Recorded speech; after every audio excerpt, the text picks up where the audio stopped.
Do you love to manually rake your yard? If you do, this video is probably not for you.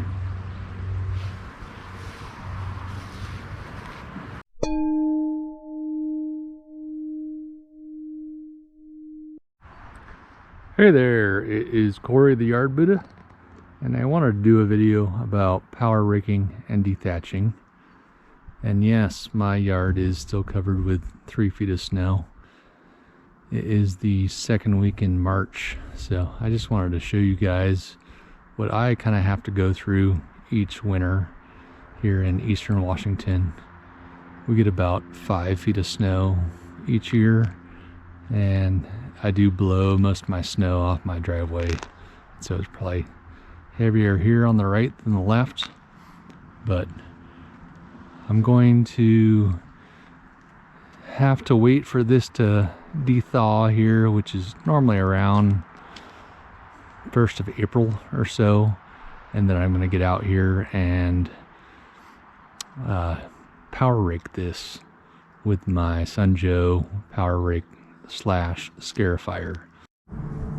Alright, as of today, the snow is finally gone on my front yard. There's a little bit left there, and it's going to take a couple more weeks of for my pond to thaw out, but it is the 3rd day of spring, and you can kind of see now just this crust that the grass has become. And I won't touch this for a while until it fully dries out. In the past, I have used a blower to kind of fluff it up, and I've used a hand rake, but this year I am going to use my power rake. Alright, it's about the second week in April, and I'm starting to power rake here today. The grass has dried out for about a week. You can start seeing some little grass blades coming up through there, but you can still see like a thick layer of crust that's going over there. So I've already done this part of the yard, and all I'm trying to do is kind of fluff it up a little bit to get more air in there. The water can get down in there. And so I have my 15-inch Sun Joe here with the power rake tines on here.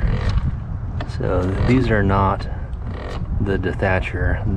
These just kind of fluff up the grass. If you want to actually do some scarifying or dethatching, you can put that metal one on, and I'm going to do that later when I overseed my yard in May. But for right now, I was kind of trying to give this a little bit of life here early in spring.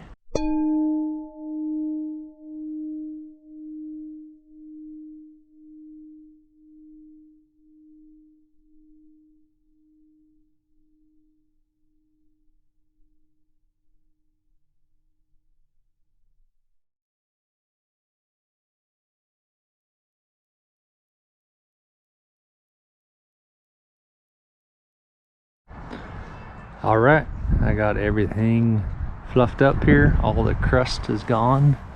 You can see down here a lot more air and water and sunlight. It's going to be able to get in there.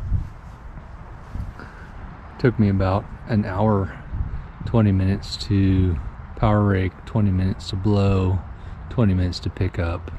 And if I was to try to do this manually with a rake or a blower, it would take me 3 times that long. So this is why I do it that way.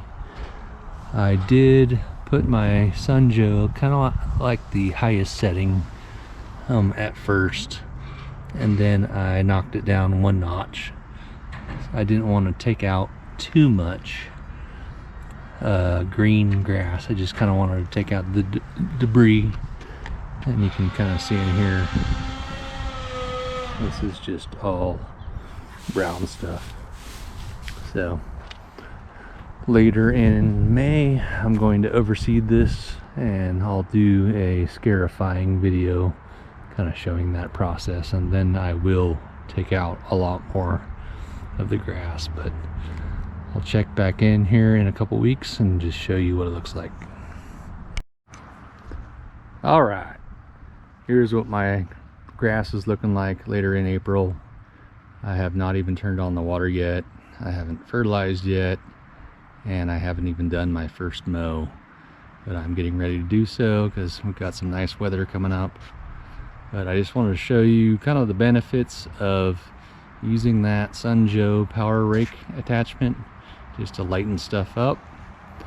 And I'm probably going to overseed here a little bit later in May. So if you want to see that, stick around, give me a subscribe. Thanks for watching.